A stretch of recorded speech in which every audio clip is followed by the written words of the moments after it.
Hindi ko po alam anong oras, but I think earlier hours, nagpadala yata former Congressman Saldico a video recording.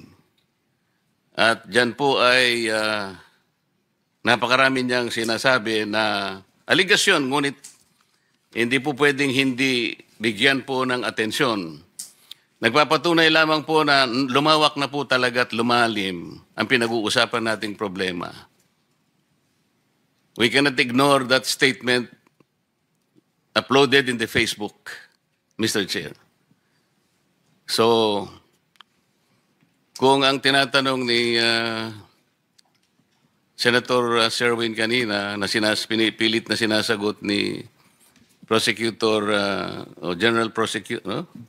Prosecutor General Padulyon, sino po ba yung pinoprosecute natin ngayon? Mga accessories or mga... Ang dapat nating i-prosecute, Senator Marcoleta, lahat, yung principal, yung accessories, kasama ka na rin kasi nagsinungaling ka dun sa sourcing final mo. Di ba paglabag yun sa batas?